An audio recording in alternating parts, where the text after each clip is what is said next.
Okay, I'd like to continue and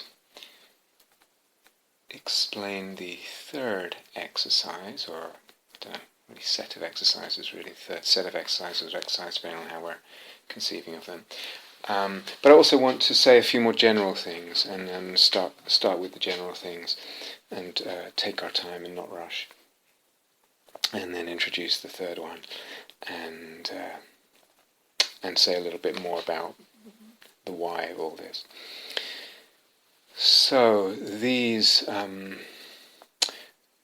movement, gesture and voice exercises, these instructions, this material is in addition to be added to what is already there in previous talks that we've recorded over the last years. And I tried to give a little list, but I know there are some I'm forgetting. In fact, I remember sitting right here, not on a retreat, recording something, offering some instructions or some possibility for meditation around ensouling the voice, but I cannot for the life of me recollect where that is.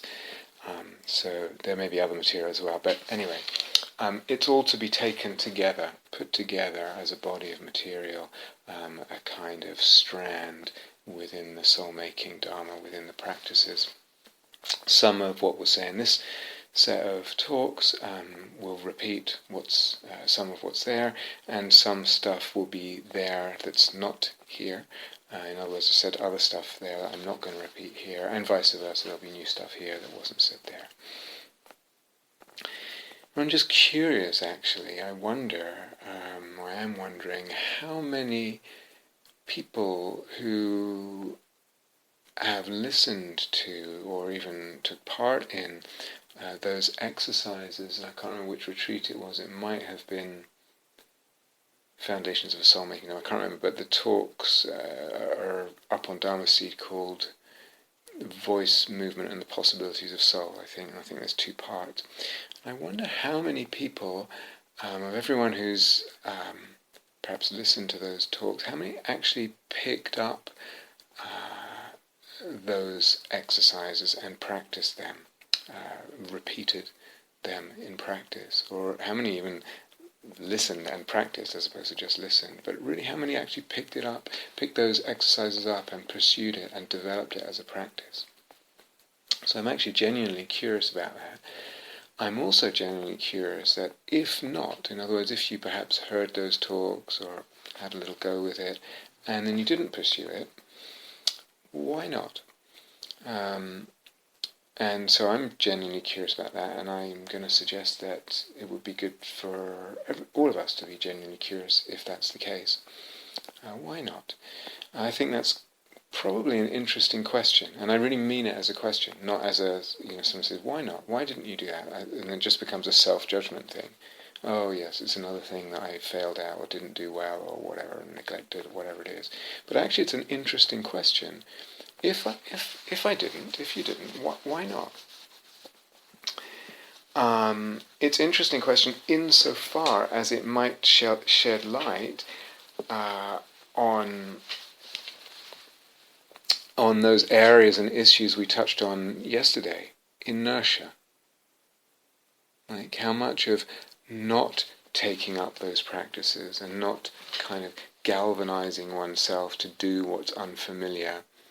Actually, what does take a bit of energy and a bit of oomph and a bit of, now I really have to do this, and it's different than sitting there quietly with the legs crossed in the usual meditation posture or on a chair or whatever it is, and doing my usual practice. So it's an interesting question.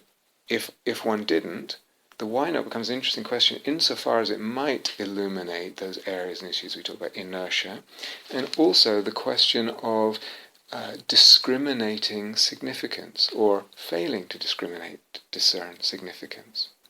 Okay, these 2 things we talked about yesterday. Maybe I didn't because of inertias of different kinds in my practice, in my relationship with practice, what and how I practice and all that, and the form of practice and how that can get kind of just rigidified, kind of set. And practice is something you don't move much in, or it doesn't make much noise. It's not loud like that. It's certainly not. They were quite wild, but sort of rambunctious. Some of what was there. And so, was it inertia partly, or was it? This just didn't. I just didn't discern it. Didn't occur to me as something. I didn't grasp it as something significant. And there were, as I mentioned yesterday, lots of other reasons why not, to do with how I put the teaching out, and not taking enough time and rushing through things, and etc. But insofar as it sheds light on those two areas, I mean, also pedagogically, I think it's interesting as we go forward, to take more time and really earmark something. Okay, this is a thing now. This is a practice, and here we put a ring fence around it and make it a thing and make people do it. So pedagogically, it's also an interesting question and something to bear in mind. But as far as it sheds light, as I said, on the issues, the areas of inertia and the capacity to discern the significance of something that we read or hear, it becomes a very interesting question. Why didn't I pick that up and pursue it and develop it and repeat it and practice it? So I'll leave that with you. We introduced yesterday these two first exercises, just called them exercise 1 and 2, and just to repeat a little bit, again a little too brief, why, some of the why for those two exercises has to do with, well, firstly, developing sensitivity. Again, how much sensitivity and the development of sensitivities is part of so much an integral part of, a necessary part of soul-making Dharma practices. They so depend on sensitivity. And sensitivity in this case to movement, to gesture, to voice, sensitivity to energy body, sensitivity to space, to sound. So all that was in exercises 1 and 2, this possibility of developing sensitivity and how important that is in soul-making Dharma practice, increasing the scope or the area in which we are sensitive and to which we are sensitive, and the range of aspects of being and expression to which we are sensitive, and increasing the sensitivity as well. And the second reason why has to do with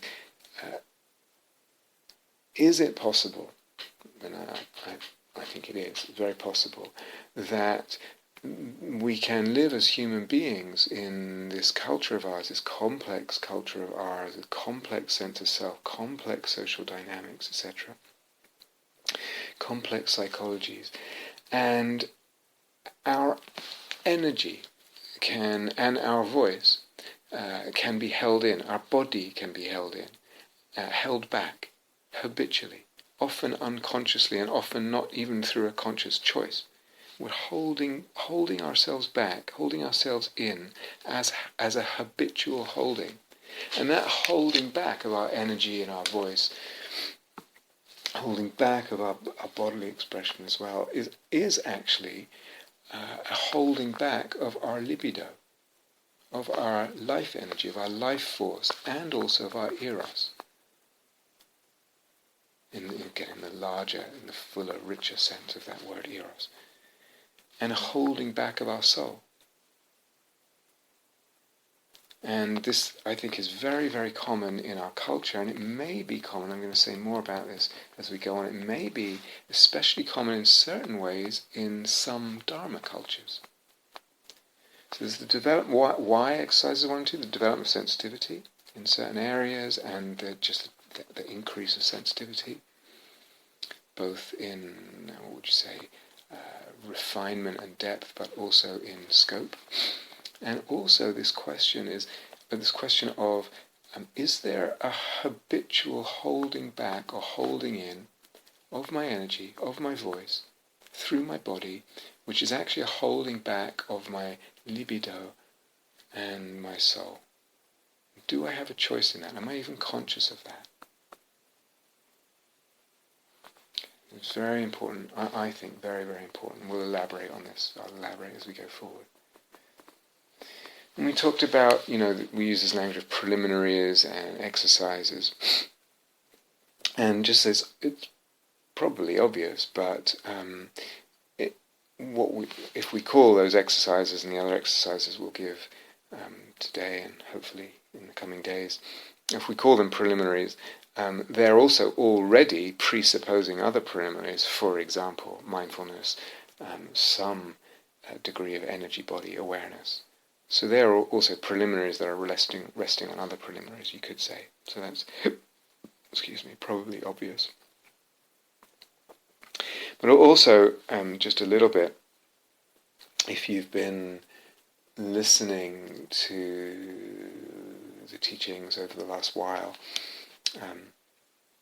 even just over the last couple of years, let's say, you can see that some of what we might call preliminaries and what we might ask for as preliminaries from a practitioner as prerequisites can then become ensouled. This is on another retreat we talked about the difference between foundation and a root as being something that can actually grow. A foundation is something that's fixed. So this, what is a kind of prerequisite or preliminary, can then become an ensouled area and grow and be developed to other levels that we had never even anticipated or intuited or dreamt of. So this is very clear, for example, if we take two areas that we can consider as preliminaries, the energy body, and we've seen, energy body is this kind of thing, awareness, but this kind of awareness, this kind of sense of the body, people get a hang of that. But after a while, then we talked about the imaginal energy body, that very sense of the energy body can become imaginal and can be related to as imaginal image. So it's not just a sort of kind of basic instrument. It becomes itself an erotic imaginal object. It becomes ensouled, it becomes alive in soul, its depth, the range of its possibility, what it can be, how it can manifest, how we can feel it, the whole relationship with it becomes erotic and imaginal. And the whole thing just kind of balloons out exponentially to include other possibilities. So that would be one example of a preliminary or prerequisite that then becomes ensouled and then just completely opens out actually infinitely to other possibilities. A second example would be sila, ethics. Again, we rest our teaching as dharma teachings, as a set of dharma teachings within the dharma teachings of sila, of ethics. In our case, the 5 precepts that we receive from the Theravadan Buddhist tradition, taking those very seriously as a basis. And as practice develops, and I've outlined in 2 sets of talks now, Sila and Soul and the image of ethics, as practice develops and the soul-making dynamics starts involving ethics, in the sense it starts... ethics itself becomes, values and virtues become erotic imaginal objects, and the whole domain of sila becomes erotically alive and alive to the soul and for the soul. Then that whole preliminary basis of the 5 precepts again just balloons out in complexity and depth and dimensionality and range and demand and beauty.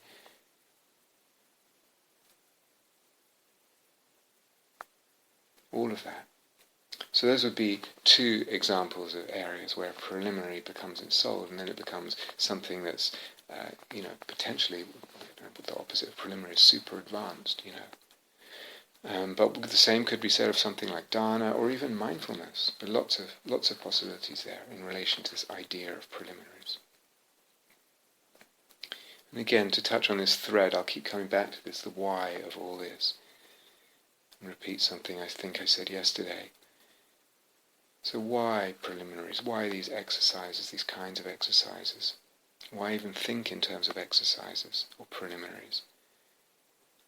So, as I said, we can just hope that the soul-making dynamic, we know, we've heard, or we've even had experience of the soul-making dynamic, what it does is it will expand things. It will expand its range. It will include more and more. And it will expand something that it's kind of got in its vortex, in its dynamics, some area or aspect of our being, our life. It expands that area. We expand with it. Our understanding and our experience of that area or aspect of being expands with it, or shatters in the breaking of the vessels, and then has to be built in a larger way, deeper, more fuller, far-reaching way.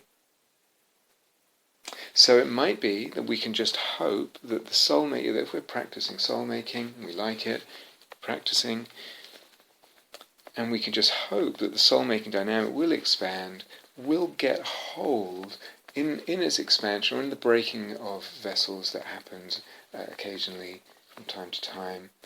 Sometimes it's just a stretch, sometimes it's actually a shattering. In that whole process, over time, that eventually it will just, by itself come to involve and include and ensoul movement, gesture, voice. We can just hope that. That's because that's what soul-making dynamic does. However, if those areas, movement, gesture, and voice, or some, let's say, some directions and possibilities within movement, gesture, and voice are, if the blocks there that we have are really entrenched, if they're entrenched enough, then the power of expansion of the soul-making dynamic, propelled by eros, etc., and the eros psyche-logos dynamic, if the blocks are more entrenched and effectively more powerful than the soul-making dynamic at that point, it won't ensoul those areas, or those possibilities within those areas. So sometimes it does. The eros and the soul-making dynamic just does its thing, and it overcomes or it stretches those walls, those blocks. We've talked about this, whether they're blocks of eros or psyche or logos or whatever it is. And sometimes it will come up against them and it won't be strong enough. The blocks are too entrenched. And so those areas will not be included in the soul-making dynamic. They won't be ensouled. So that certain things won't open up as possibilities. It will stop there. The walls are not moving. The limitations stay where they are. Now, I don't know. Can we know in advance, with respect to any aspect of our being or area of our life, whether whatever blocks we have there, which are often unconscious anyway, whether they will be weaker or stronger than the soul-making, the push of the soul-making dynamic, the fermentation, the force of fermentation of the soul-making dynamic as it moves into those areas, as it reaches those areas and those aspects of our being and our life. I don't know. How would we know that in advance? It may well be in many cases that it does. Expand those limits, push open those walls, create, discover, open new possibilities, new roads for soul, new territories and landscapes. But there will be blocks and walls and limits that soul, in its dynamic, in its process, which it encounters, that it does not overcome. It stops there. And those areas remain out of reach, not open. No entry. The road there is not open.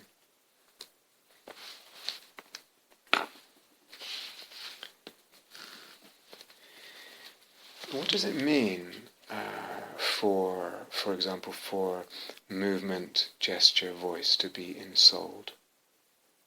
Use this term. What does it mean? What are we meaning, at least, when we say movement, gesture, voice can become ensouled? Well, I think for right now it means two main things at least. It means at least these two things, and they're both quite big. So the first is, it means that if the soul wants to express and communicate through or using these aspects of our being, movement, gesture, voice, it can. They are available within those domains of movement, gesture, voice. There are roads that are open. Travel is possible. Expansion is possible. So if it means that to be ensouled, movement, gesture, voice, to be ensouled means that if that soul wants to express or communicate using or through those aspects of our being, it can, because they're there, they're available and they're open. And the degree of possible development there is infinite. Again, if we go back to the sort of example, the analogy of music, it's just completely open-ended to what degree that those arts can be developed. We talk about the art of movement, say dance, or a gesture, or a voice, and how the art of the soul using those media, movement, gesture, voice, as expression. There's no limit to the depth and height of the art that is possible there, the arts that are possible there. It's just, staggering what some people are able to do. And not just certainly in terms of technique, etc., but then if you think about it in terms of the depth and the height of soul and the breadth of soul that can be coupled with that technique to bring that sort of really deep soul power that comes through in really great art. So certainly that, but also probably for most of us what we're really talking about is just as it's available, just as part of the soul manifesting, some of the ways the soul manifests and wants to manifest in everyday life, in living our lives soulfully, or doing our soul duties, so to speak. So if it wants to express and communicate through and using those aspects of being, if soul wants that, it can. And that may mean developing a really, the art of movement, gesture, voice to some degree, maybe even to an extraordinary degree. But probably for most of us it means just it can, in life, in the ordinary, let's say ordinary manifesting of soul in life. There's not something that bars those directions and domains from being in soul, but bars soul from flowing through and expressing and communicating in and through and with those aspects of our being. So that's one thing that it means for movement, gesture, voice to be in soul. A second thing that it means is that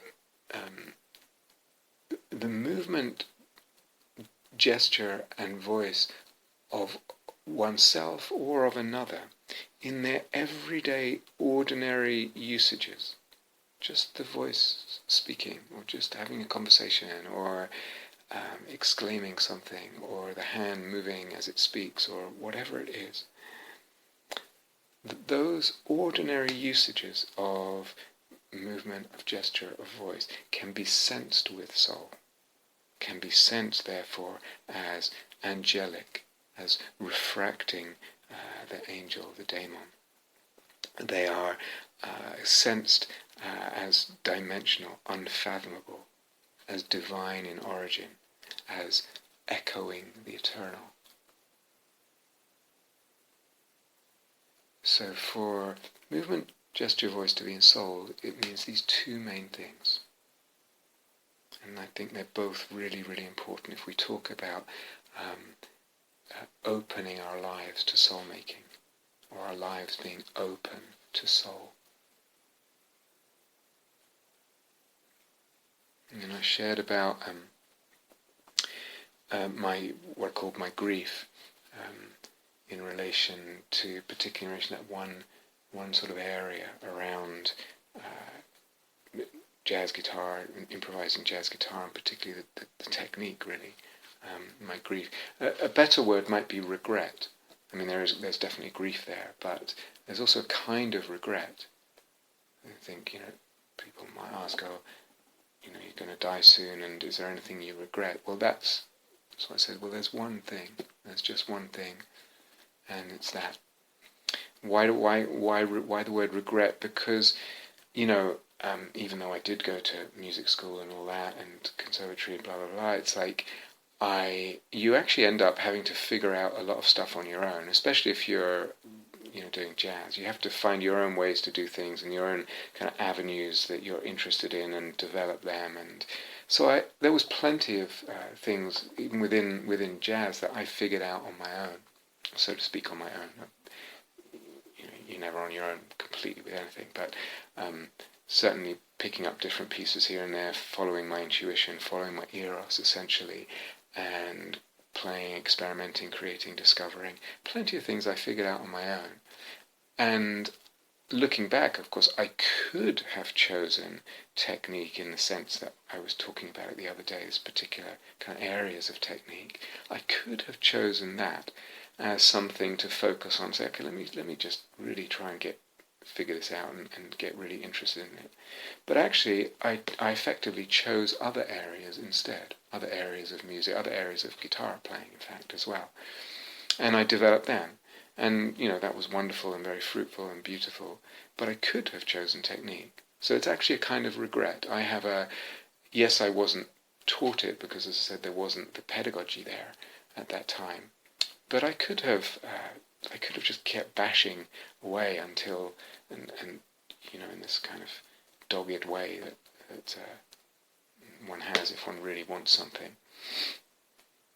But I didn't. I chose other things instead. So there's regret. There's some responsibility that falls on me. So in a way, offering these particular teachings, to just these teachings now, offering them so that there's the possibility that you can practice so in a way that you don't end up regretting. That you don't end up regretting not supporting yourself fully, or allowing yourself, or enabling yourself fully to move in the direction, or be moved in the direction of what you want with respect to soul-making dharma. And also what you want with respect to soul in life, or the expression and the living of soul in life, your soul in your life. We must call that soul-making dharma. It's not something separate. So offering these, part of the why, so that's why I shared the story of that grief and regret. It's like, because sometimes there are things that are really important to our soul, and it's only the fact that we didn't take care of some really basic nuts and bolts that we actually were not able then to reap the benefit and play in the fields of the territories that we would have loved to. So this offering is so that you have that choice, and you have a conscious choice. You could practice so you don't regret.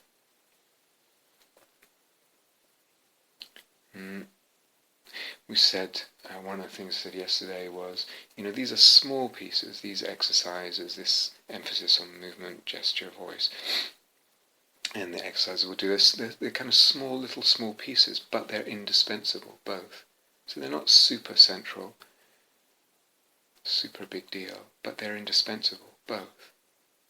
So there's a kind of, not contradictory, but two sides of that statement, obviously. And where does it, how do you pick it up? What does hearing something like that do to your relationship and attitude to this whole notion of preliminaries and exercises, and these particular ones that we're working through? So I probably want to avoid two extremes here. So there's small pieces, therefore one hears, it's not important, and one maybe never bothers to do these exercises. Or, well, okay, I do them once or twice. That would be one extreme, and I think it would be probably a mistake for most people. Maybe not for everyone, but for most people. Not for everyone. The other extreme that you want to avoid is then you hear this, okay, small pieces, but they're indispensable, and therefore I drop everything else, and I just spend hours every day doing these exercises, and I vow to do no other practices until I've completed 3 years of just these exercises every day, or whatever it is. So, as usual, a little bit of middle way can go a long way. Bringing some intelligence here, knowing one's patterns, recognizing the kinds of inertia one typically gets entrenched in, falls into, all that's really important. As usual, it's really about discernment and intelligence and applying that to one's practice.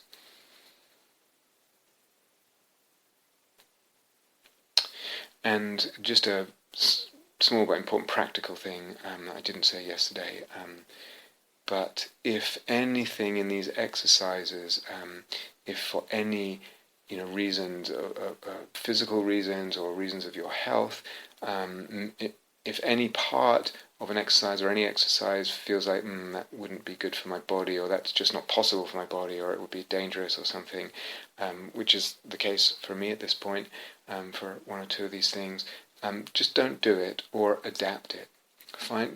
Understand, discern what the kernel of it, what the point is, and adapt it. Adapt it to your body, your body's condition right now, and the needs and capabilities of your body right now. Okay, so let's move on and introduce exercise 3. Okay, now again, there's 5 exercises within this. So again, whether it's actually an exercise 3 or exercise series 3, I don't know, it doesn't matter. But there's 5 within them. I'll go through them. But again, each of these 5 could be done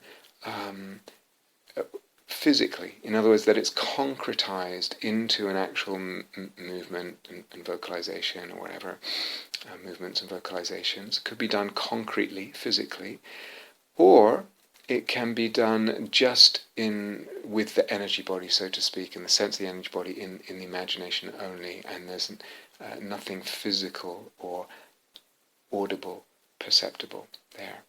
So each of the 5 can be done in either or both of those ways, and I would encourage exploring both.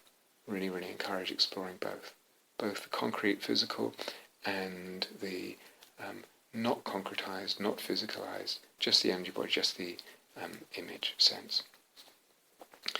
So I can give these sort of little nicknames, these 5. I'm not sure I'm such a fan of the nicknames I've just come up with very hastily, but it doesn't really matter.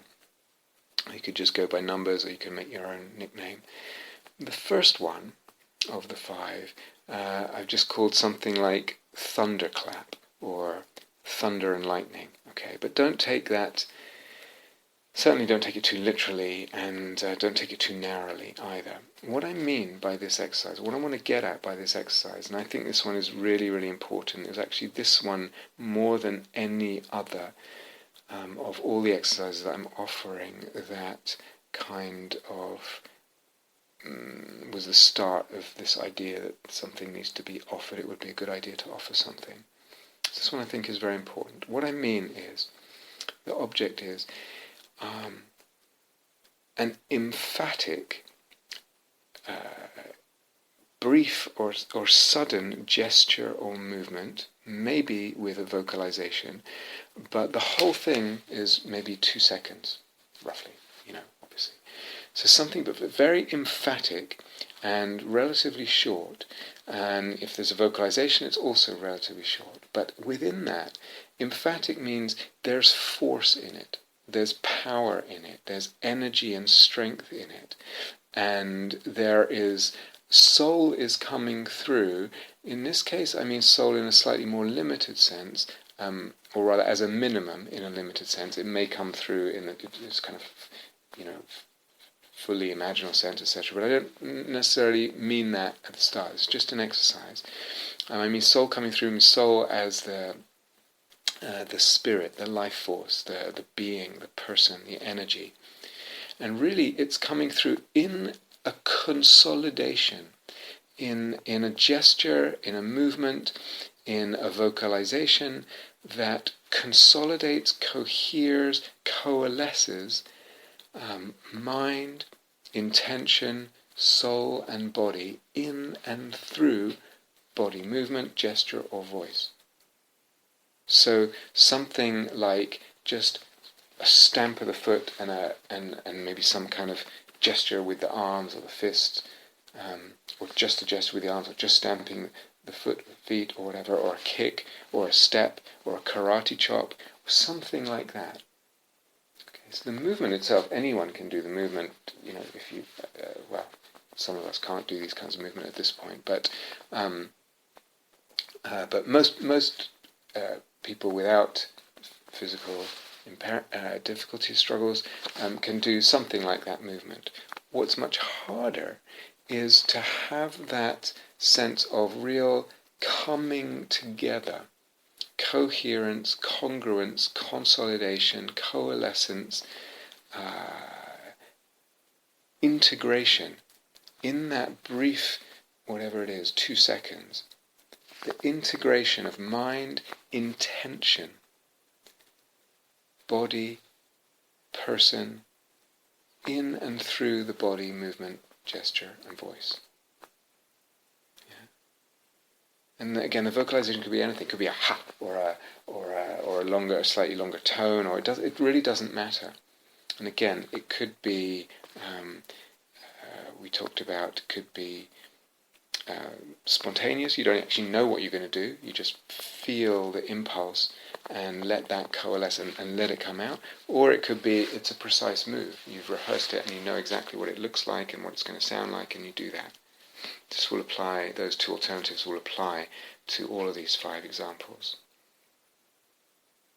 Okay, so it would be easier if you could see me and I could demonstrate, even though I'm very limited in what I could do physically right now, but I hope you can get the sense of this.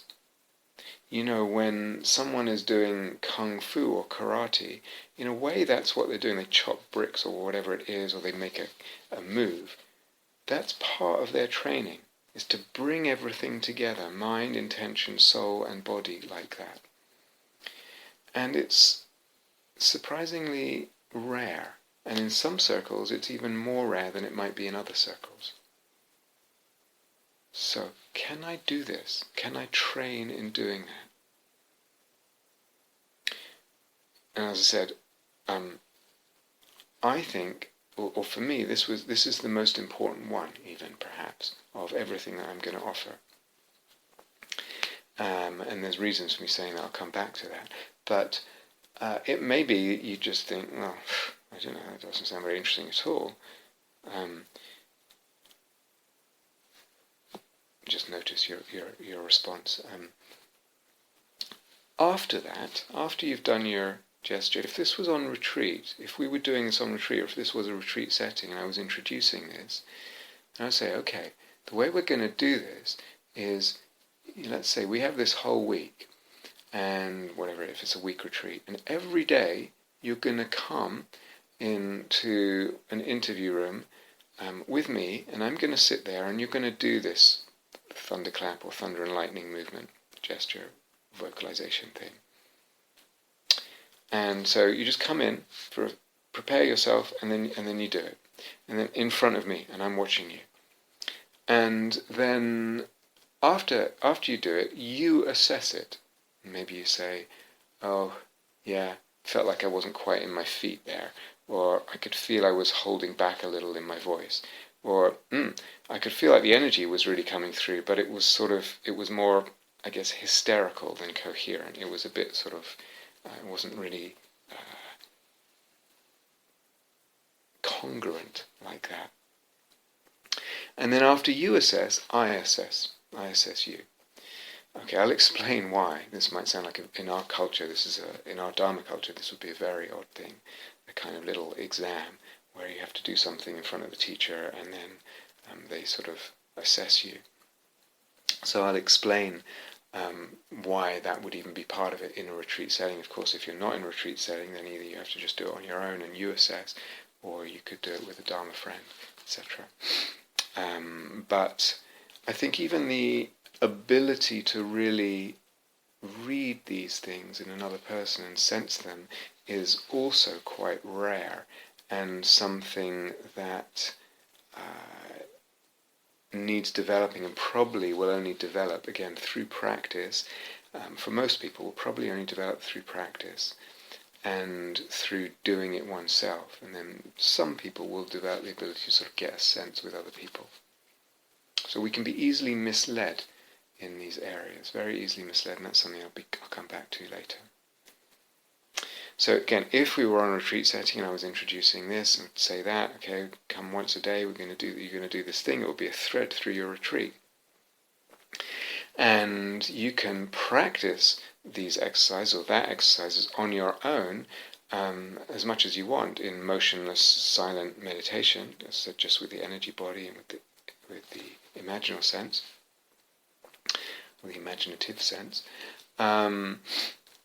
And you can also practice, for example, if we were at Gaia House, you can go out onto the grounds and just practice that, as much as you want. And then once a day, you'd come and do this thing. Okay. So I'll come back to what's that assessment bit about. I'll come back to that. Anyway, that's number one.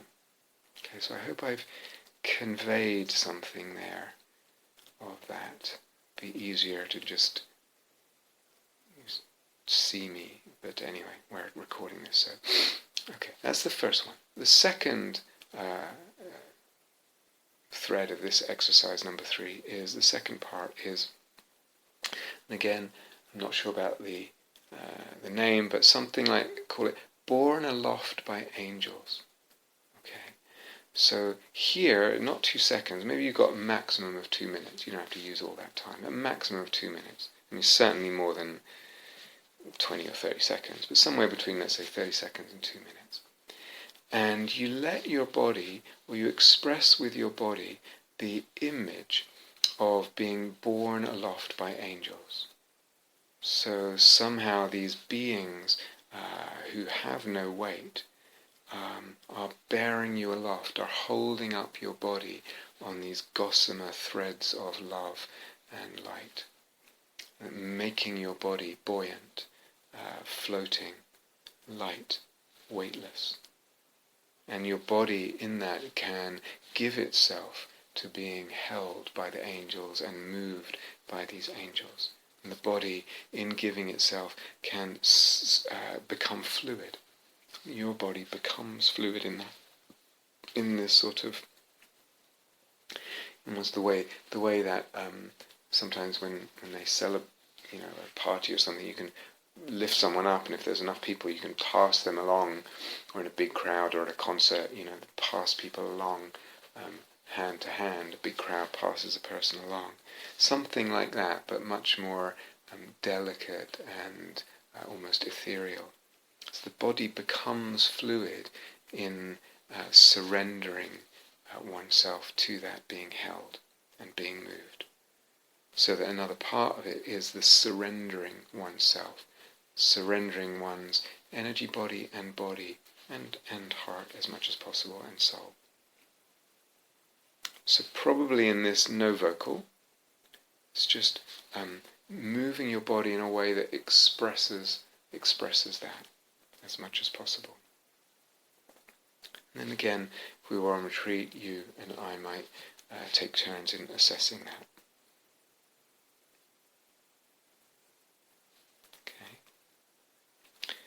Third part of this exercise, or the third exercise in this series of exercises, is what we might call the raging beast. Okay, so I don't know what even comes up in your mind right now as a reaction when you hear raging beast. And of course there are many types of beast. Some have tails, some have horns, some have fangs, some have teeth, some have tongues, all kinds of stuff, many kinds of beasts. So we're not going to put a limit on that. It's just a raging beast, or the raging beast. Maybe it's a ravenous beast, maybe it's not, maybe it's just raging. Careful how you hear this. Do you hear raging beast and then hear evil, for instance, or ill will? To me it doesn't imply that. So I want to be very clear about this. Exercise does not imply evil necessarily at all, or ill will. But again, somewhere between 30 seconds and 2 minutes, it might be that within that 30 seconds and 2 minutes it may be that there are kind of bursts. So you have a little burst of letting this thing come through your body, or feeling into your body and the movement and gesture and vocalization that might come with that. And then that goes a little bit, you let it go, and you gather the intention, gather the chitta, gather the energy body awareness, and then do it again. Another burst of, up to 15 seconds, whatever it is. This is all quite loose. Or it may be just 2 minutes straight, you're just really in this thing. Whatever. Again, vocalization is possible, but not necessary. So maybe sometimes you do it and there's vocals that come with it, sometimes not. Maybe try both ways. And again, depending on the context, we would, both of us, kind of take turns in assessing that. Getting more discerning, discriminating about what's working there, what's blocked, what's being included, what the issues are, what the areas of the body or ranges that are opening or not, etc.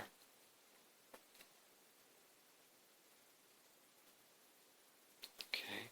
Fourth one is something we might call something like the immovable protector, or the immovable guardian. Maybe they're human, maybe they're inhuman, maybe they're demonic, maybe they're angelic, maybe they're animal, maybe they're some kind of mythic creature. It doesn't really matter. The immovable protector or guardian, what are they protecting? Maybe they're protecting the earth, maybe they're protecting in relation to some kind of social injustice or racial injustice or something or other. And that might change from time to time. What's core here is the immovable protector, or an immovable guardian. And again, sort of maximum of 2 minutes. May be possible that within those 2 minutes it's sort of broken up into little bursts of expression, of movement, gesture, voice. Perhaps, up to 15 seconds, then kind of gathering, stopping, regrouping, another burst, etc. It may be possible, and even in the name, the immovable protector, it may be possible there's very little movement. But in the stance, in the gesture, in the feel of the energy body, the being, the mind, the soul, that image of an immovable protector guardian is gathered and expressed and manifest. So maybe a lot of movement, it may be a little movement, it may be very little movement, or even no movement, but it's in the gesture, it's in the stance, it's in the posture, it's in the feel of the energy body, or it may be in the voice. And again, if we were in a certain context, we would do this double assessment thing, or assessing twice. Okay, so that's the fourth one. The fifth one, I'm just going to call it the serpent. The serpent. But I'm not going to say anything about it. What does it mean, the serpent? What might it mean? What's the range of possibility that it might mean? The serpent. Again, maybe up to 2 minutes, and may include vocal, maybe not, don't know, but the serpent. And there's a couple of deliberate reasons I'm not saying anything in terms of what that might be. I'm just going to say that. So 5 parts, each possible, both concretized and physical, or just in the energy body, just in the imaginal sense, image sense, imaginative sense. Because, as I said, it might not be completely imaginal, and that's fine. And also, as I mentioned, it might be that they're just spontaneous and improvised movements, gestures, vocalizations, or it might be they're quite rehearsed and you know precisely what the body and voice are going to do beforehand. Okay, so try both ways. Okay, let's say, so those are the 5 with the variations for this one. What I'm calling exercise number 3, or maybe exercise series number 3, I don't know. Okay, a little bit more about the why. As I said, especially that first one, what we're calling the thunderclap, or the thunder and lightning, this kind of ability to really gather the chitta, the intention, the soul, the mind, the body, the movement, the gesture, the voice, to gather it powerfully into one kind of coherent, congruent expression, gesture, movement, energy, is quite rare. And I have come to wonder recently whether it's even rarer in some Dharma circles. So I can... and including our Dharma circle, basically. It's the capacity to actually do that seems quite rare. In different ways, a person avoids it, never manifests it, falls short of it, falls shy of it, prevents it, has a bit of it, but there's a sort of hollow bit in the middle, all kinds of possibilities. Many possibilities. So it's often that kind of coherence of body, mind, energy and soul is often missing as a possibility. It's like the circuits are just not there, or they're cut, or they're missing. And what can happen when, if we use it, if the circuits or that territory is missing, if they're cut, is that certain kinds or certain range of images, then, for a soul-making practitioner who's interested in imaginal practice, certain kinds and ranges of images won't arise. Something is blocked in those circuits, or cut, those circuits just aren't connected, and it limits what arises imaginally. Like we said before, if the eros psyche logos dynamic is strong enough and it's stronger, more powerful in its movement than whatever the blocks are there, or limits, or whatever holding is there, then an image can arise that actually breaks open or breaks open those walls, reconnects those circuits. A flame, a spark jumps over, and in jumping over connects two points, reignites, makes available again, reconfigures that circuit.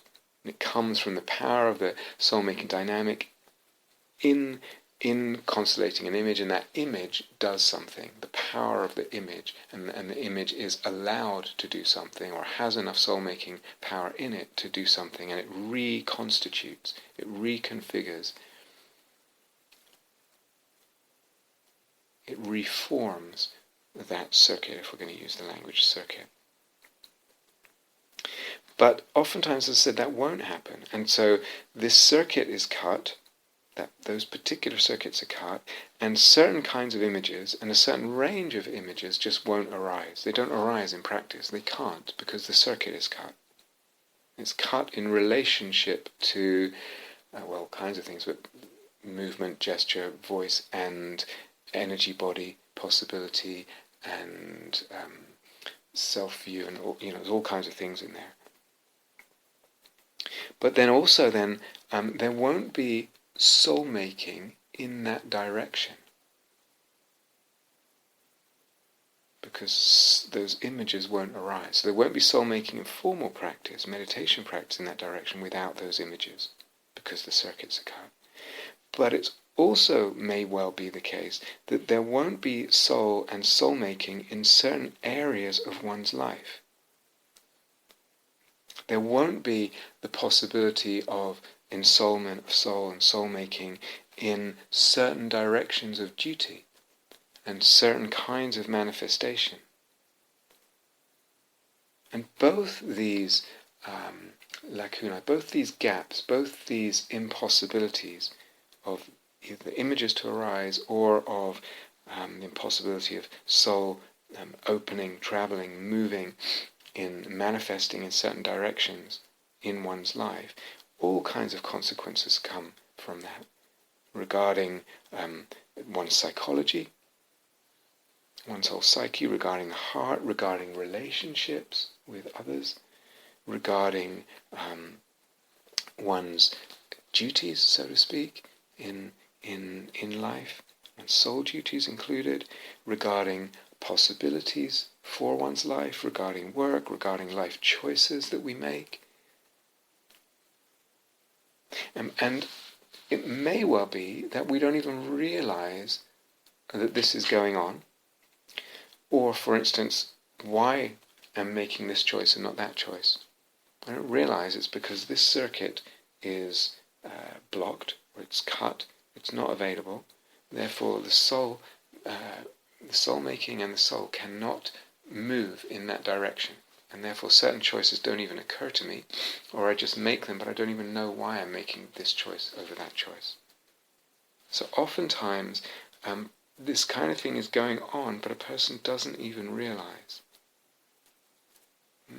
All kinds of consequences said: psychological, emotional, relational, in terms of work, in terms of life choices, duties, possibilities, etc. And someone say, I hear about these exercises, but I don't know, this or that, it's just not me, or it's not relevant to me, I don't know this thing, I participated, but I did it a few times, but it just doesn't feel like, it's just not relevant, or, I don't know, I'm just not interested. It will seem that way, but actually it's because the circuit is cut. So it can be very hard to discern really what's going on here. So all this is by way of saying, careful if you have resistance to some of these exercises, resistances to some of these exercises, which it's probably very normal. And of course, you're free to do whatever you want and pick up and put down, and it's completely up to you. But I'm just inviting you to take care, meaning to have a closer look. Have some questioning there. Have some, real inquiring, rummaging around and wondering. And in this case, it's really wondering about one's whole life and the whole patterns of one's life. It's not just wondering about how I felt in that moment when my friend suggested, let's do that exercise, and I was like, yeah, okay, but, or I listened and then I felt like, it's all right. Just an invitation to really ponder, is there something, a much larger trajectory, absence of trajectory here, in one's life, patterning, limitation, blind spots, incapacities, impossibilities. Then, you can do what you want, but just the invitation to take care and to really inquire into that. So, and if, maybe you do this stuff maybe once or twice, and then you neglect, again, the question, why? Why would you neglect this? And again, as a real question, as a genuine inquiry. As I said, it's not that everyone needs to do all this, because some people may already have all that range available. If we just talk about these 5 we just talked about today, and include, let's say, the ones we did yesterday. may already have all that range available. It's all available vividly and vitally and juicily and soulfully in image, in the energy body, in their physical body and voice in the manifestation there, available in their life. And some people it's all there. It's like, I'm not really interested in spending my time doing that, and yeah, why would you need to? You don't need to. I don't need to practice the C major scale again, or I don't need to practice that particular technique again, because I've taken it as, it's as developed as it's going to be. I can move on to developing other things. But just to know that if that's not the case, if all that range is really not available, or not really available in the range of images, in the energy body, in the physical body, in the life, in the directions of one's life, and the expressions and manifestations of one's life, then there will be consequences. Most likely there will be consequences. There will be further consequences, and those consequences will include limitations on soulmaking in life. There will be consequences to neglecting, not picking up, and just kind of giving in to one's inertia without really examining it and questioning it. So, for always the choice must be yours. You must have that autonomy. But just a real, you can hear, it's a strong encouragement to inquire and to question, really, do I really know what's going on for me here? And here doesn't just mean here and now, it means in my life, and the patterns of my life, and the choices of my life, and the directions I end up taking and not taking. Some of these examples we said take 2 seconds or 3 seconds or less to do, but the circuits they need may have been shut down or short-circuited or chopped or snipped or whatever for decades. So it can seem like the exercise is really not a big deal. It's this 2-second thing, but the circuits that they need to do, or the circuits that are involved in these exercises, or that exercise in a way are trying to reinstigate, may have been shut down for decades. And therefore it may take, repeated practice, certainly, maybe a long time of repeated practice, I don't know, to be able to do these exercises well, to do them properly. Even that first one I was talking about, this sort of sudden, emphatic, thunderous gesture and movement and vocalization, to really show up there, congeal with force, with all my soul force and power, not held back, embodied, fully, not congealed, that's the wrong word, coalesced, congruent. It may take a while to do them well, to do them properly, to develop that. I don't know.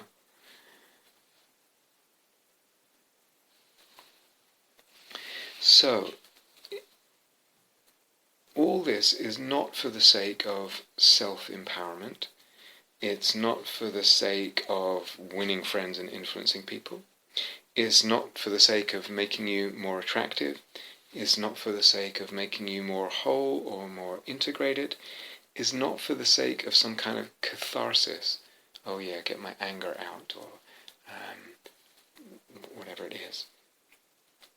But it's primarily so that, as I said, if the soul wants to manifest in image, in energy body, in emotion, or in life and in duty in life, using these kinds of faces, expressing these kinds of theophanies, if that's what soul wants through you, through image, through energy body, through emotion, through life and duty, if that's what soul wants, it can. That's the primary purpose for these kinds of exercises. Secondarily, through that, I think, through doing these exercises, and some of the ones we've done on other retreats as well, and some of the ones we did yesterday, and we'll go on to, it can also, as I said, begin to awaken and ignite the possibility of sensing our everyday movement, gesture, and vocalizations, of them being sensed with soul, without them being in any way extraordinary. And this is part of sensing ourselves and sensing others with soul. Other aspects of the being, other aspects of life begin to be dimensionalized in that way, as we said. So, why this business about the assessment and the sort of exam situation? Very unusual in our Dharma tradition. Of course, in other Dharma traditions it's rare, but it does exist absolutely in other Buddhist Dharma traditions. Why would I include that if we were in a different situation, if we were actually on retreat and I was introducing this? Why? Because being seen and judged makes it usually, for most people, more challenging. One gets self-conscious, one holds back, all kinds of reasons. And sometimes one doesn't even know the reason. But that's actually part of it. Because again, if we think about what the relationship here is between these exercises and the possible manifestations or duties, work, whatever it is that soul will ask you to do, will want you to do. Those two, the manifestations of your duties, will be seen and judged in the world and by the world. And what happens then? What happens to our energy, to our voice, to our to our expression through the body, when we feel or know that we are being seen and judged in and by the world? So putting that piece in, the assessment, the sort of exam piece, actually makes it more difficult usually, and more challenging. And that's actually part of it, because that mimics the actual situation that soul finds itself in life. Soul is in life.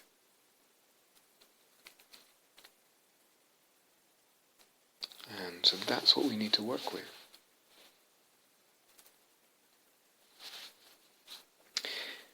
And still, I still think, or I wonder if still, it can be hard, not easy to understand why these exercises, why are we introducing this?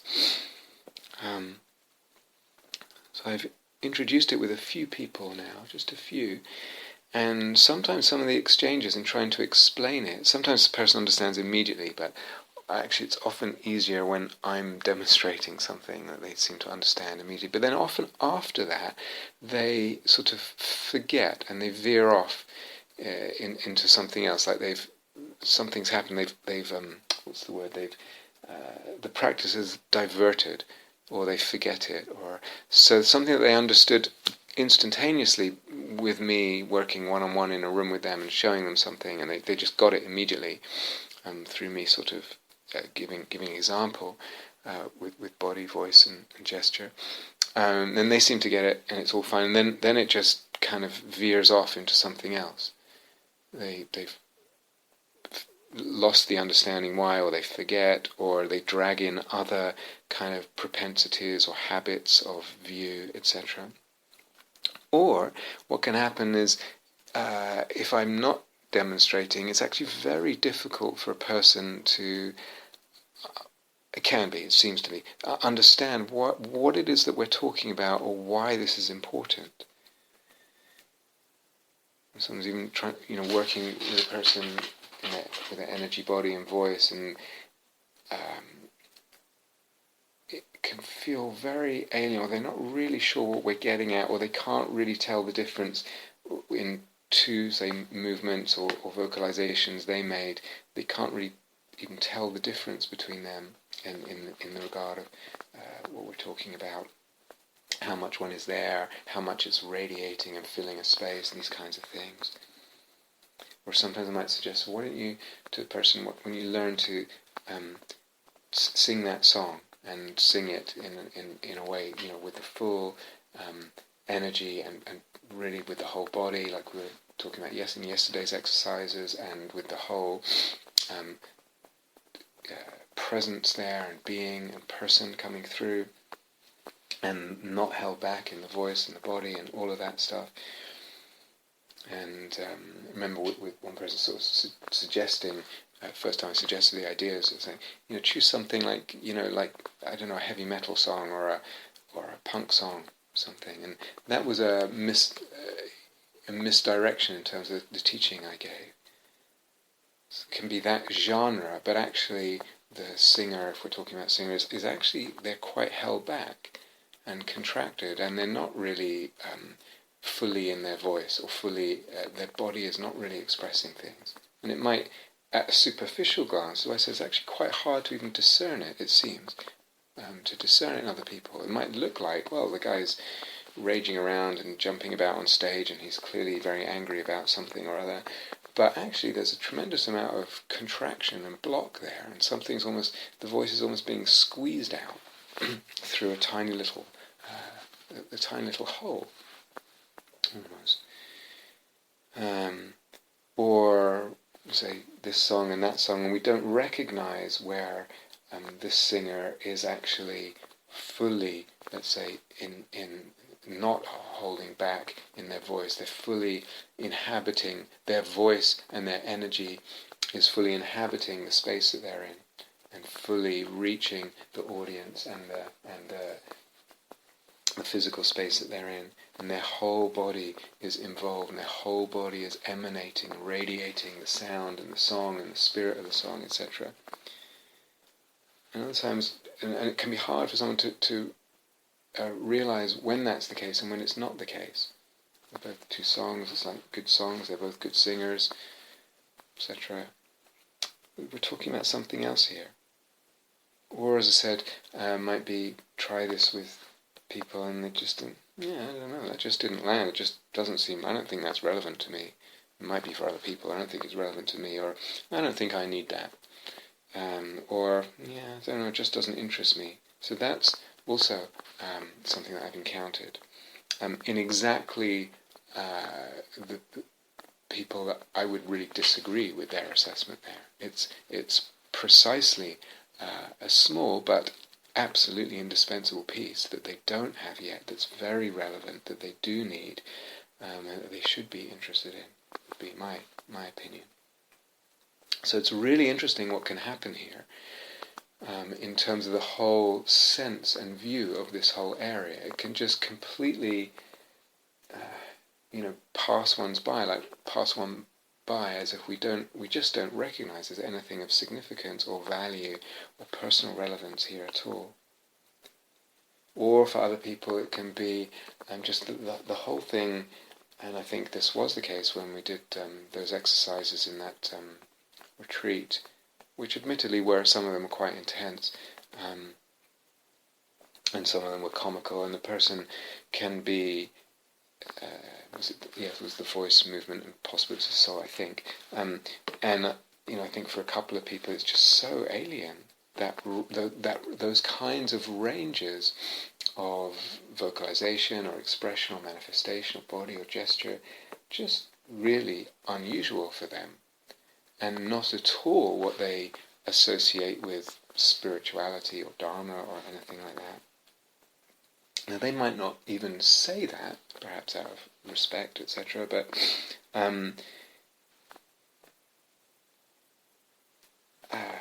but it's there, and it just doesn't fit a kind of picture or idea or view that they have, and it's very, very alien.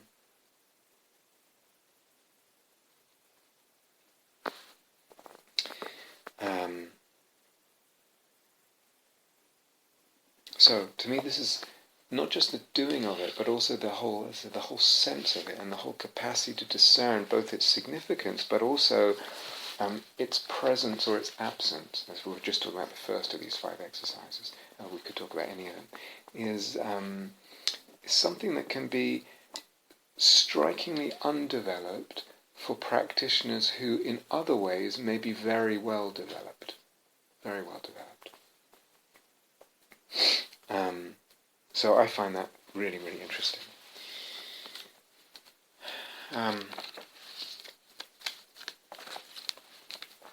Sometimes, again, I'm still in the why, really, or aspects of the why. Sometimes I'm working with someone in an interview one-to-one or whatever, and it might be there's an emotion or a dukkha or a frustration or something that's there that they've brought in. Maybe they weren't even aware of it when they came in, maybe they were aware of it, doesn't matter. This emerges, this emotion, this dukkha, this frustration. And with guidance, with the one-to-one guidance, they can, they help to relate to that emotion, dukkha, frustration, so that it kind of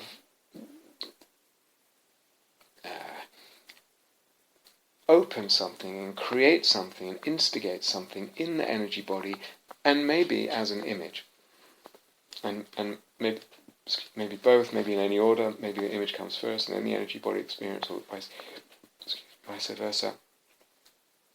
And here's this difficulty, and then with the guidance and the kind of crucibilic care that's there, something emerges, or it transforms it. The alchemy there allows something to transubstantiate, really, in manifest in the energy body as image. And that manifestation in energy body and or as image opens up in that moment a whole new sense of self and also sense of the body. So I've given different examples of that over the years in talks. That would be quite a common occurrence. But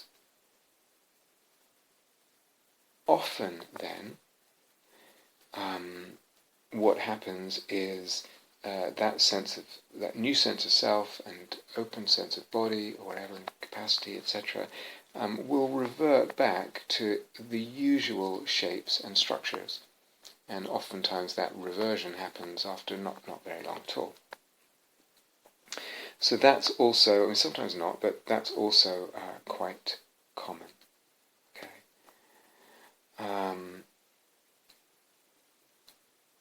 When it happens, it's quite a dramatic experience. This sense of something alchemically emerging in the energy body and the image and the beauty and the sort of power of the image and the soul being touched by the image and the new sense of self, and even more, it's all like, wow. But the purpose here in these exercises is not so much the wow and the dramatic experience. So what we have in those examples from interviews, etc., is a kind of dramatic, usually a dramatic emergence of something that does kind of, very understandably trigger a kind of wow response, and is a dramatic, compelling experience. But this is not what we're aiming for here. It's more like, as I said, it's more like we're talking about etudes, or even less than etudes. It's certainly in these first three exercises, they're more like just scales, or technical exercises. They're not necessarily going to feel amazing. They probably won't. They might do, actually, so you really don't want to limit things. But the point is to view them more as scales and technical exercises.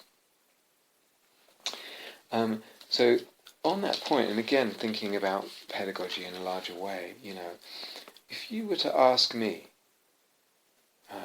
looking back over my Dharma practice and retreats and all that, if you were to ask me about dramatic experiences and dramatic openings, etc., that I've had over the years, I could describe many, I'm sure, but I could say, oh, that happened in this situation, that other thing happened in that situation, whatever it is.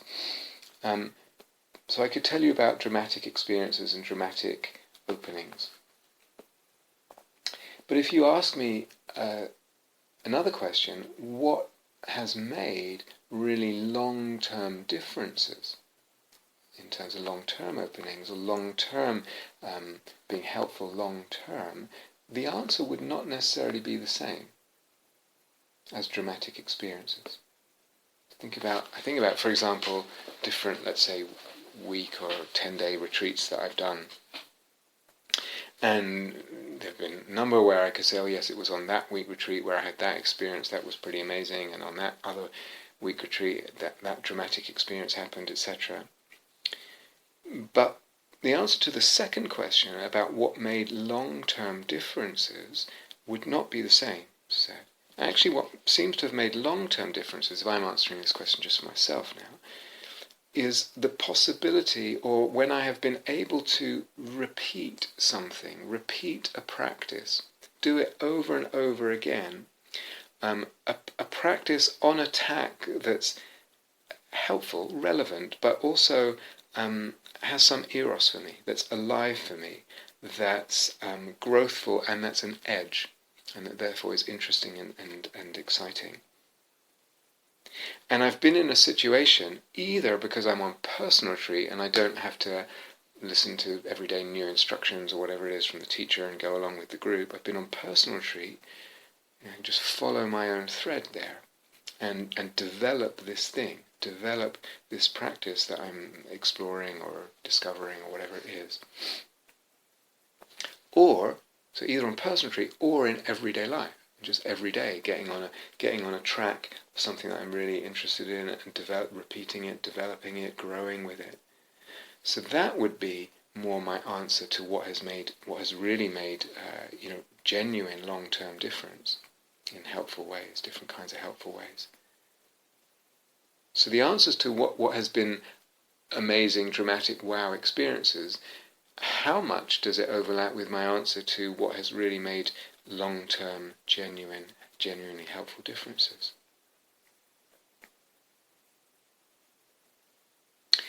If I asked you the same question, what would you think? What would you answer? And careful not to confuse the wow factor, the feel-good factor, the dramatic factor, with what makes a long-term difference. That may be something you want to reflect on. Of course, you might have a different answer, but it may be something you want to reflect on.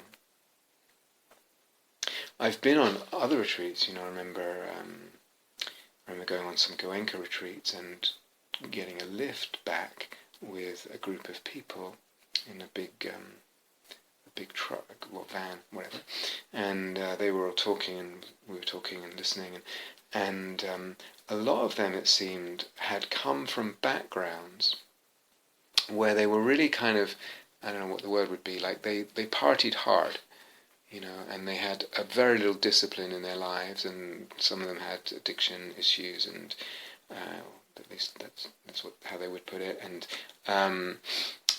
then they came on a Goenka retreat, and it's suddenly like in almost like being thrown into high discipline prison sort of structure compared to their life where there was no discipline. Sit. They don't even walk, just sit. Sit through the pain again, many hours a day, etc. And for quite a few of these people, it seemed that doing this 10-day ultra-disciplined Goenka course for them really did kind of dramatically break the momentum of the unhelpful patterns in their life, like the lack of discipline in their life and whatever else, the really hard partying and whatever. Being thrown into that context of the Goenka retreat with all this discipline and the pressure of that and the intensity of that and the sort of the kind of continuity of intense effort, etc. there, made a dramatic break, and after the retreat it was enough that dramatic break could generate a kind of momentum for their everyday practice and life to be changed, to kind of keep up a discipline and good habits that they felt they had lacked, etc. So it may well be then, in those kinds of cases, that drama and the dramatic wow experience, even if it's dramatic unpleasant, but oftentimes there would be a break in the retreat and things would get a lot easier and pleasant, if you know those kinds of retreats sometimes. But either way, some dramatic experience did allow and did support a more long-term helpful change. And life changes as well. But in other, let's say, styles or emphases of practice, is it going to be the same? So for example, soulmaking now is a very different flavour of retreat.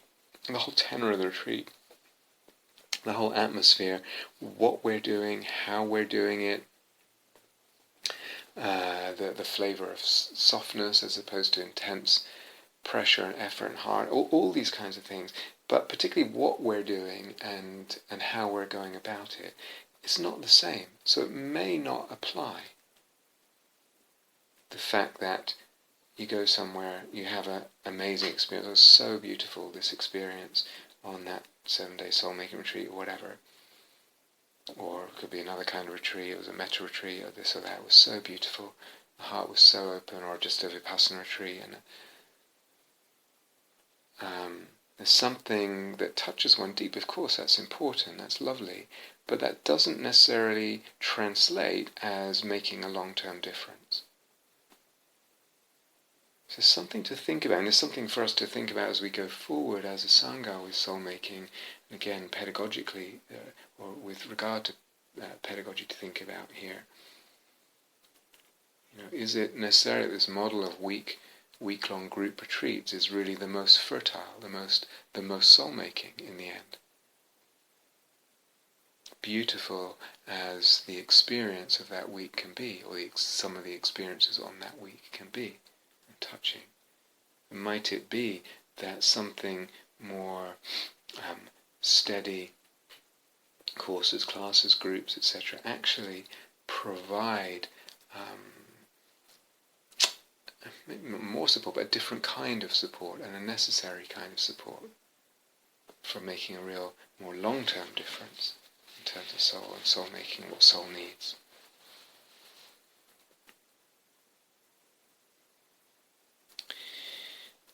So, that's something to think about. I don't know, just thinking about it.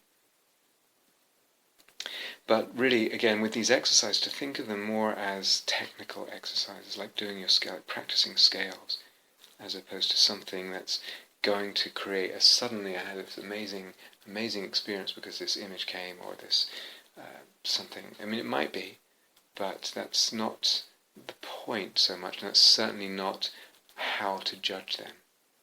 That's not the way we should be judging them. It's something like practicing scales, or to shift the analogy from the musician to the instrument, it's something like, I don't know, if you had this is not such a good analogy, but if you had a piano where, let's say, these keys here get stuck, if they don't get played a lot, they just get stuck, so you end up pressing them if they haven't, and it makes no sound. Then you go and you're trying and play or improvise something, or play your piano piece or whatever, and you reach that note and nothing comes out because the key is just stuck. This is a very bad analogy, but maybe if every day it had been played more and the kind of wouldn't have, you can free those keys up so they don't get stuck, then they're available for the music.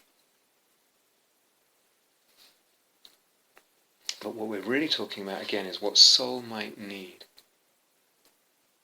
Yeah, so yes, there's some what we could call psychological health reasons why these exercises are a good idea, or might be a good idea for some people in some stages of their life. But even those psychological health reasons, we can conceive them as being, if you like, on a continuum with soul reasons. The soul might need that kind of psychological health. The soul, as I said, might need for those circuits to be connected and working and available in movement, in gesture, in body, in voice.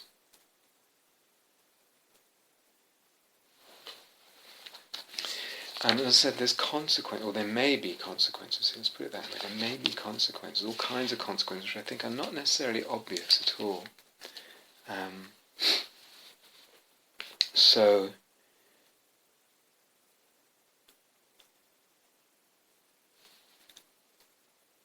sometimes what can happen is we don't let, or another way of saying what we've been talking about is we don't let certain kinds of body movement or expression or expressions of voice, manifestations of voice, we don't let that in to the body, into the possibilities of movement, gesture, voice. And it might be certain, I don't know, we use that word dark, it can mean so many different things, but some of the kind of examples been given in this exercise, in exercise number 3, that those kinds of darker faces and expressions, again, that doesn't have anything to do with evil. I'm not using those words synonymously at all, but they're not let into the body. The body is not open to that. The expression, the voice, the gesture and the movement are not open to that. Sometimes those kinds of things may come as images for a person, but it may not be enough. It may not be enough. It may be that their soul wants more images like that, or a fuller range, or more depth to images like that, and we're only getting a trickle of what could come through.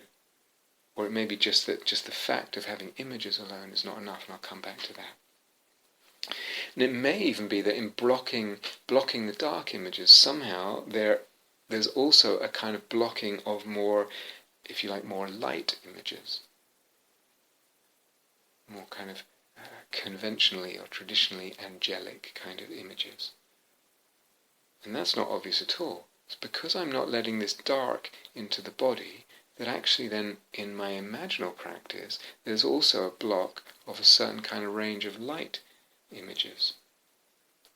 We want the whole range of images. Soul wants the whole range of images to be available. And remember that talk, I hope you remember it, the spreading of 5 wings, I think it's called. Again, this very much has to do with inertia and limits and blocks and ideas and stuck places and contractions. 5 kinds of range that we want to check that we're open to.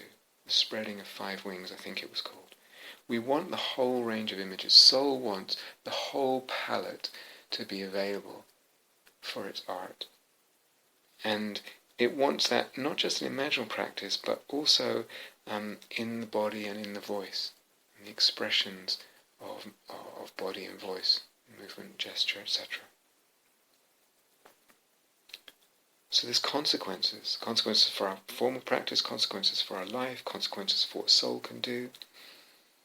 There may be other consequences as well. It might be that, for example, in not letting some of the kinds of movement, gesture and voice that we've pointed to in the exercises today, in exercise number 3,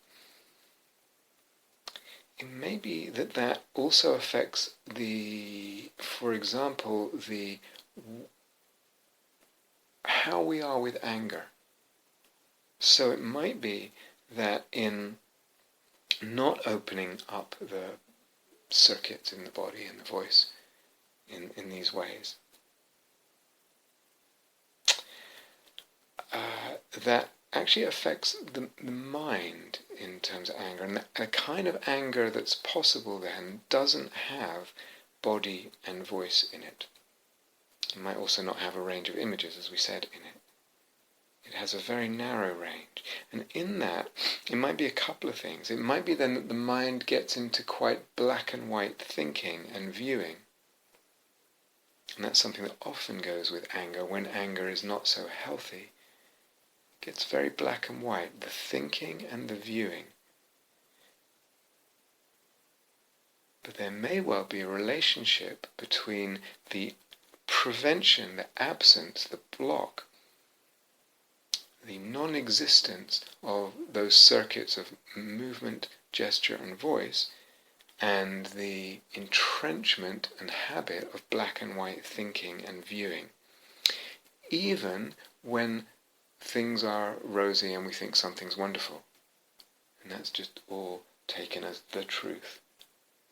It really is this way. This person really is that way. So we never think, what's the connection? And I think there's a connection between what we allow to move through and to open through and open in and as movement, gesture, voice, what's available there. There's a connection between that and something like the kind of black and white thinking and viewing that's really not helpful. Certainly not when there's anger, but also when there's a kind of positive assessment of something. It's even if you're praising someone, they might end up feeling a little bit put in a box that they don't feel comfortable with. Even you're saying this or that about them or about something they've done, but actually it's black and white. It's something entrenched, and something. This is connected with the second aspect I want to draw a link to,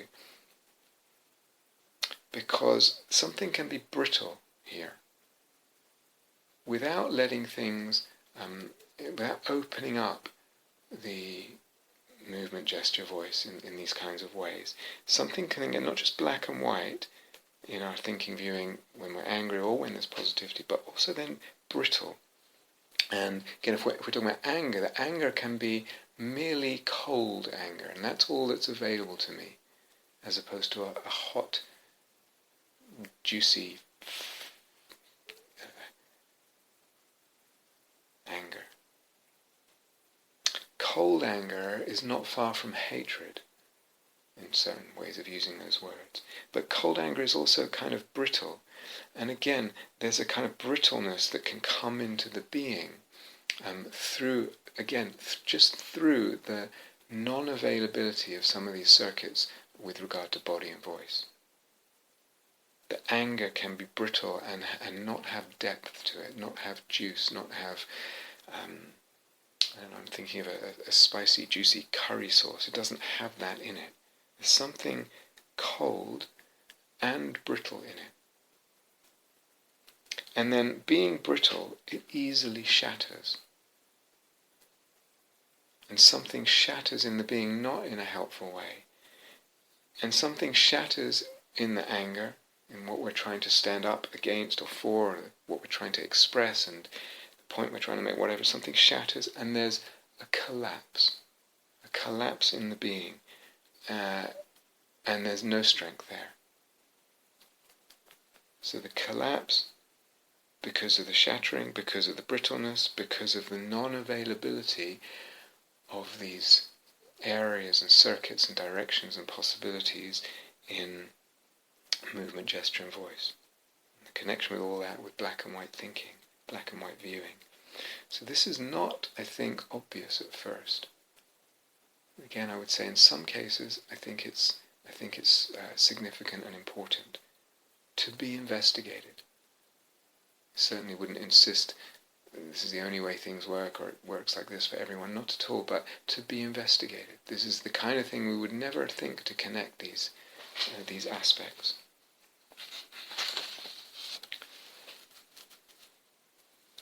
So there's a relationship here to everything that we're talking about. There is a relationship to the question which I brought up, I think, several times, but recently, now I can't remember.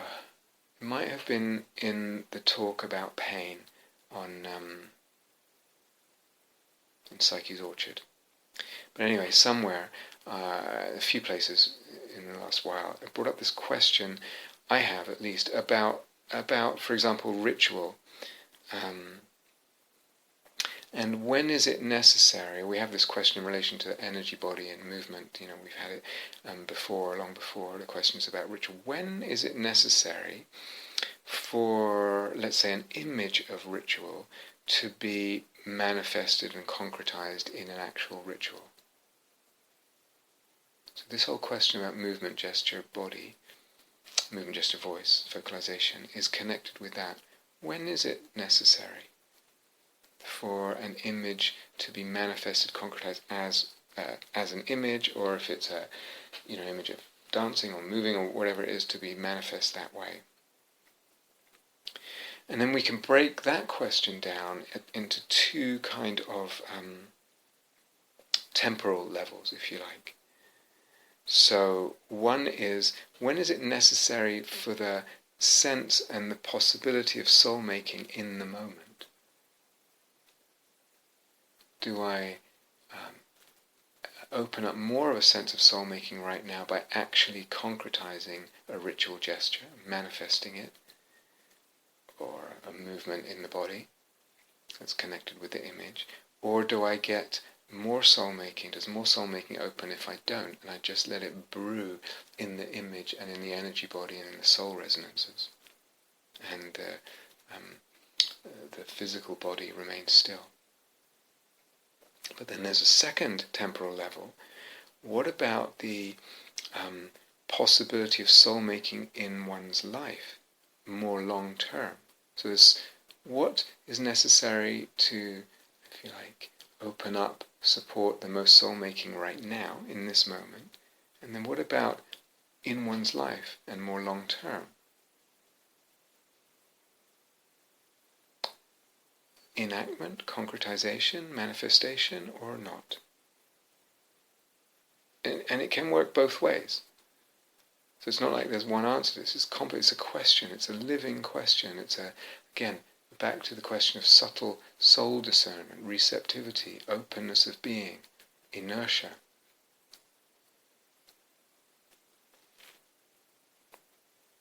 So two temporalities to concern ourselves with. If we're talking about, let's take the example that this image comes, and right now, with this image, what is it that allows it to become more soul-making? Is it moving the body, or is it being still? Is it concretizing or not? And then the second, what is it that allows that image to engender and open and instigate more, the fullness or a fuller soul-making in my life over the long term?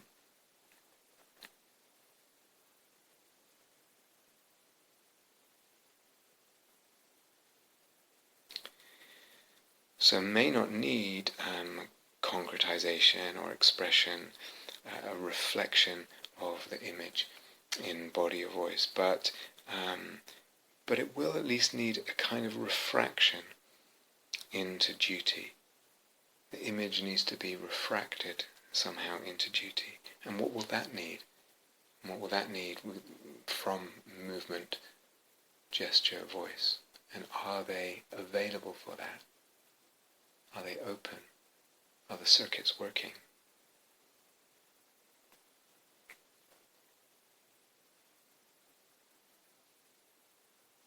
So there's lots of discernments, lots of questions here. And sometimes the soul may want to express itself through movement, gesture, voice, but those are blocked. And they're blocked so much, this relates to what I said earlier, that a person doesn't even feel the want. Those circuits are so cut. There's such an absence of electric flow there, if we use that analogy, that they don't even feel the soul wanting to express in that way, through movement, gesture, voice. So maybe that if some of these exercises re-establish the circuits, reconnect those circuits,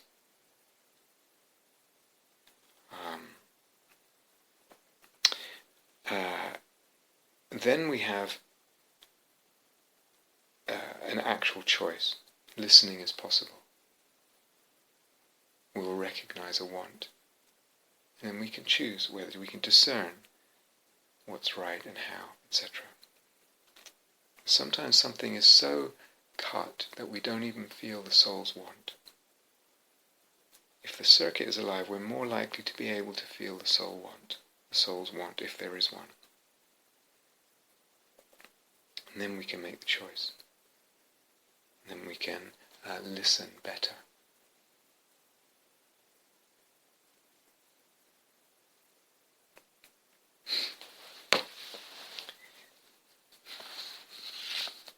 So sometimes, in all these kinds of openings, it's normal for a human being to have blocks, to have limits, to have areas of soul that are just not ensouled yet, not alive yet, to have areas of unconsciousness. All this is very, very normal.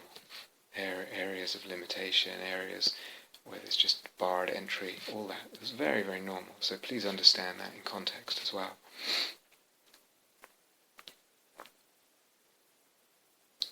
And sometimes what happens